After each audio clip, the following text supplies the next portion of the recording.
دوستان درود بر شما. پیام شیرازی هستم، ریال استیت بروکر از جنوب کالیفرنیا. سال 2025 رو بهتون تبریک میگم.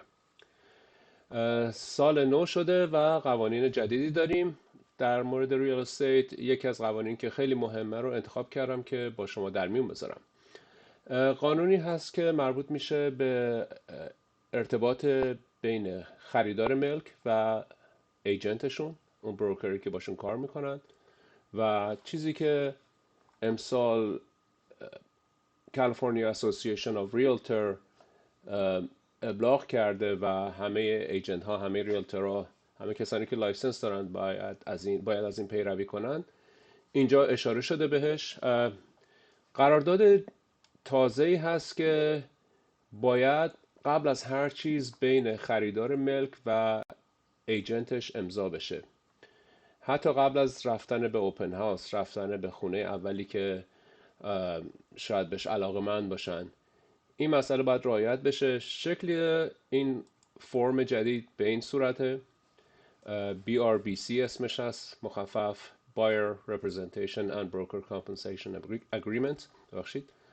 و جزئیات زیادی داره، فعلا به این توجه نمیدیم. قانون رو بیشتر میخوام بهتون توضیح بدم که چی هست و چرا این رو به اجرا گذاشتن.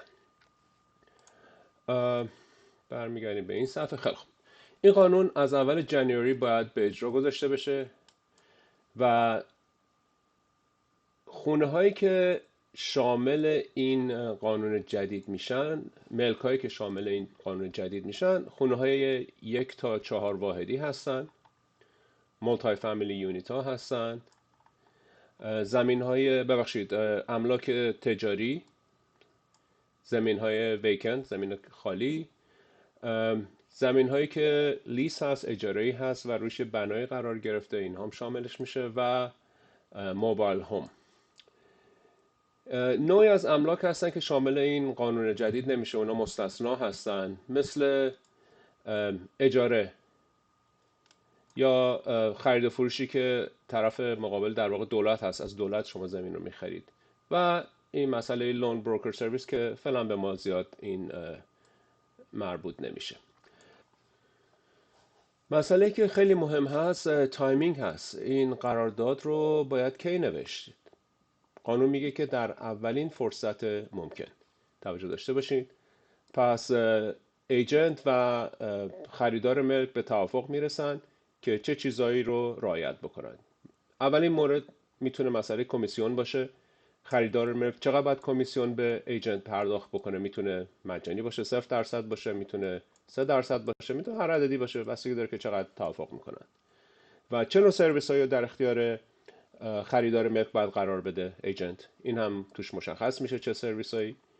و همینطور که زمانش، این مبلغ کمیسیونی که این بالا بهش اشاره کردیم، چه موقع باید پرداخت بشه به ایجنت. معمولا تو کالیفرنیا، جنوب کالیفرنیا، این توی اسکرو این پرداخت میشه. و همینطور مسئله این که این قرارداد کی ترمینیت میشه، کی از بین میره، به این باید خیلی توجه بکنیم. این قرارداد نمیتونه ابدی باشه، مدت زمان داره. مدت زمانش ماکسیموم 3 ماه هستش و اگر تو این 90 روز خریدار ملک نتونه خونه مورد علاقهش رو پیدا بکنه، خب این قرارداد اکسپایر میشه اتوماتیکلی. دوباره باید یک برگه جدید بنویسن، نمیشه همونو اتوماتیکلی رینیو کرد. یک برگه جدید رو شما مینویسید، دوباره به مدت زمانی که بهش توافق کردین اگری میکنید و ادامه میدین و امیدوارم که تو اون فاصله خونه مورد علاقتون یا ملک مورد علاقتون رو بتونین پیدا بکنید.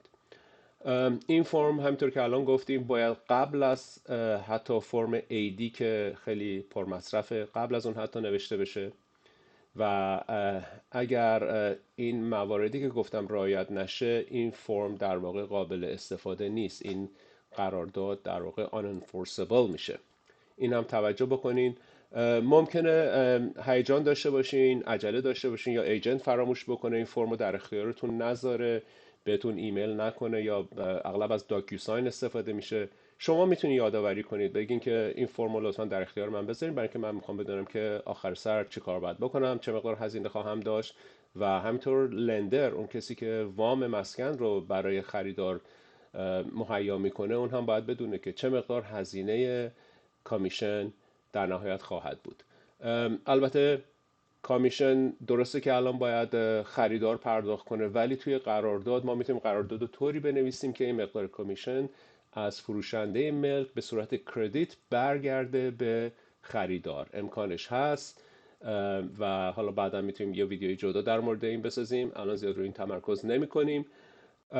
و دوباره تاکید میکنم که مقدار کمیسیون ثابت نیست، میتونه هر عددی باشه. اینجا دوباره تاکید کردن روی این مسئله و اینکه هر کسی که لایسنس داره فرق نمیکنه، موظف از این قانون پیروی کنه از شروع اول جنوری 2025.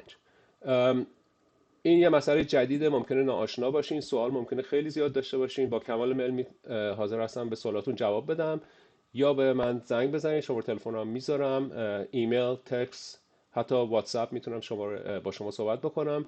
همینطورم رو سوشال میدیا میتونین اینباکس برای من مسیج بفرستین. با کمال میل سعی میکنم که راهنماییتون بکنم. امیدوارم که سال خوبی براتون باشه و با امید روزهای خیلی بهتر.